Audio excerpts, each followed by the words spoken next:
Hello students, इस video में discuss करने वाले हम नया टॉपिक है हमारा स्ट्रक्चर पैरामीशियम। इसके बारे में डिस्कस करने वाले हैं। पैरामीशियम स्ट्रक्चर से क्वेश्चन एग्जाम में आए हुए हैं और आगे भी आ सकते हैं, इसलिए वीडियो को ध्यान से देखना है, अंत तक देखना है, सब बातें आपको समझ में आ जाएंगी। My name is Deepak Latra, I am going to explain this in video. देखो हमारा टॉपिक का डिस्कशन क्या है, पैरामीशियम एग्जाम्पल एक सीलिएटेड प्रोटोजोन्स का। हमने प्रोटोजोन्स पढ़े थे किंगडम प्रोटिस्टा में। तो सीलिएटेड प्रोटोजोन में इसके बाद सीलिया प्रेजेंट होते हैं, ये सीलिया प्रेजेंट हैं। सीलिया क्या होती है, अगर आपको ये नहीं पता तो आप सीलिया फ्लैजेला का वीडियो है वो देख सकते हैं, जिसमें सीलिया का अरेंजमेंट जो है 9+2 कैसे होता है माइक्रोट्यूबल्स होने की वजह से, वो सारा मैंने एक्सप्लेन कर रखा है, आप उस वीडियो को देख सकते हैं सेल बायोलॉजी के अंदर। अब देखो यहाँ पे आते हैं सीलिया के स्ट्रक्चर के बेसिस पे। स्ट्रक्चर इसका शू शेप्ड दिखाई देता है, आपको कुछ देखने में अपेयर भी हो रहा होगा, इसको शू शेप्ड स्ट्रक्चर बोलते हैं पैरामीशियम को। अब देखो यहाँ पे मैंने स्पेशल फीचर जब डिस्कस किया था सीलिएटेड प्रोटोजोन्स का, तो उससे बताया था कि इनके पास गलेट होता है, ये जिसके ऐसे फूड पार्टिकल्स को अंदर एंटर करवाते हैं, इसी को हम ओरल ग्रू बोल रहे हैं उस गलेट को।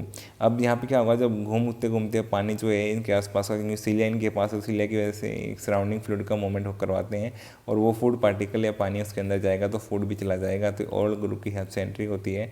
वेस्ट पार्टिकल जो होंगे वेजिटेबल से ये बाहर निकाल देगा, जो काम के होंगे उनको अंदर भेज देगा और उनको पैक कर देगा यहाँ पे वैक्यूल की फॉर्म में, तो इसको बोलेंगे फूड वैक्यूल या स्टोर्ड फूड। ये बन रहा है तब तक इसको फर्मिंग फूड वैक्यूल बोल रहे हैं, तब ये बन जाएगा स्टोर हो जाएगा, इसको बोलेंगे स्टोर्ड फूड वैक्यूल।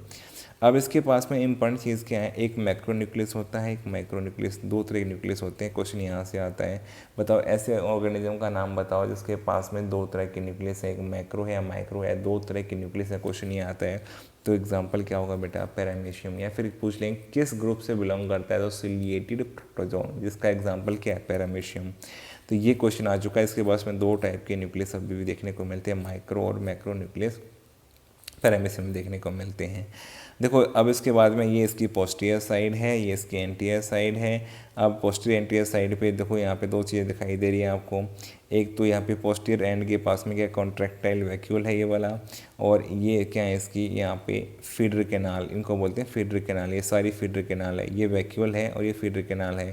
तो ये पोस्टीरियर एंड का वैक्यूल है और ये पोस्टीरियर एंड की फीडर कैनाल है। देखो आप ध्यान से देखो, पोस्टीरियर एंड के कॉन्ट्रैक्टाइल वैक्यूल क्या है, सिस्टोल में है, यहाँ पे कॉन्ट्रैक्ट हो रहा है, तो ये रिलैक्स कर रहे हैं, डायस्टोल में है फीडर कैनाल। बिल्कुल अपोजिट मिलेगा, अगर एंटीरियर एंड पे देखेंगे तो ये क्या होंगी, फीडर कैनाल और ये वैक्यूल होगा।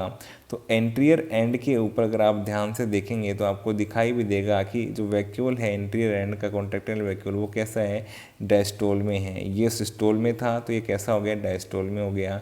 और जो फीडर कैनाल है वो किस में है, सिस्टोल में, जो कि यहाँ डायस्टोल, बिल्कुल अपोजिट मिलेगा। तो यहाँ पे वैक्यूल जो है वो कॉन्ट्रैक्ट कर रहा था, सिस्टोल में था, और फीडर कैनाल रिलैक्स करी थी, डायस्टोल में थी। यहाँ पे क्या हो गया, वैक्यूल तो डायस्टोल में या रिलैक्स कर रहा है और ये फीडर कैनाल सिस्टोल में या कॉन्ट्रैक्ट कर रही है। तो आपको वैक्यूल दोनों तरफ मिलेगा, पोस्टीरियर और एंटीरियर एंड की तरफ मिल सकता है और फीडर कैनाल भी मिल सकती है दोनों तरफ। तो जहाँ पे वैक्यूल एक तरफ सिस्टोल में होगा तो दूसरी साइड का डायस्टोल में होगा, और फीडर कैनाल जहाँ एक तरफ डायस्टोल में तो दूसरी साइड में सिस्टोल में होंगी, एंटीरियर साइड में, पोस्टीरियर साइड में, ऐसे करते हुए। फिर यहाँ पे एक चीज़ और लिखी हुई है, ट्राइकोसिस्ट अपोजिट अंदर साइड में हेयर लाइक स्ट्रक्चर, इसको बोलते हैं ट्राइकोसिस्ट बोलते हैं।